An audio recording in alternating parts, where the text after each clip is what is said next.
kalau misalnya kita nggak ada niat buruk, Ya. kita nyampein informasi, tapi Ya. somehow tersampaikan ke 10% audiens yang mereka bikin keputusan yang merusak hidup dia, Ya. gara-gara informasi kita, mau itu misinterpretasi atau apa, kita Oke. nanggung dosanya nggak? Ya, kalau misalnya dia tidak ada niat buruk, mungkin ketika efeknya itu kemudian jadi buruk, kita nggak bisa langsung mengaitkan pada orangnya sih.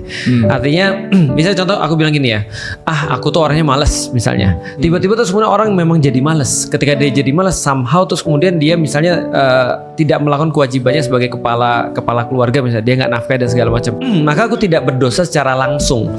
Tapi ketika dia merasa aku mencontohkan, maka mungkin aku dapat sebagian daripada dosanya, tapi tidak berdosa secara langsung ketika aku ngomong aku tuh orangnya malas gitu maksudnya. Nah, karena gini, kalau dia merasa diinspirasi sama orang, bisa aja dia yang salah paham. Padahal misalnya niatnya juga baik. Nah, ini yang memang grey area sih menurutku sih. Grey area. Kayak contoh gini ya, bahkan ada orang-orang yang bisa terinspirasi dengan seseorang karena bias dia melihat orang ini. Jadi orangnya ngomong apa, dia dapatnya apa gitu maksudnya. Nah, kalau gitu kan masa kita nyalain orang-orang yang ngomong bener kan gitu misalnya. Contoh misalnya kayak gini, aku bilang duit itu nggak ada artinya bagi aku. Nah, dalam konteks apa dulu nih?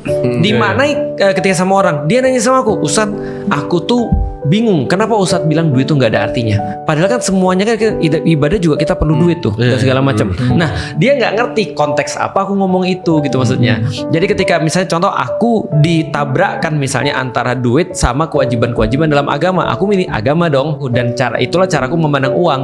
Kayak dalam tanda kutip ya, misalnya contoh ada orang bilang tadi aku mah pemalas, terus dia terinspirasi, dia ikut, ya itu dapat porsi daripada kesalahannya. Ustadz, berarti ada dosa langsung dan tidak langsung. Ada. Dosa langsung adalah perbuatan daripada apapun yang kita perbuat, langsung itu ke dosa kita. Yang tidak langsung dari orang-orang yang nyontoin kita. Cuma pernah dengar nggak kata-katanya Uncle Ben? Nggak tahu. Uncle Ben pernah bilang begini, with great power comes great responsibility.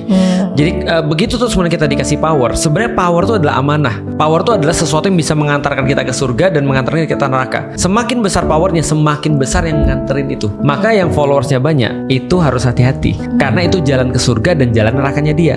Makin dia cepat masuk surga bisa jadi karena followersnya dia, atau bisa jadi dia masuk neraka gara-gara followersnya dia. Jadi pilih kita seperti apa kita mau memanfaatkan itu.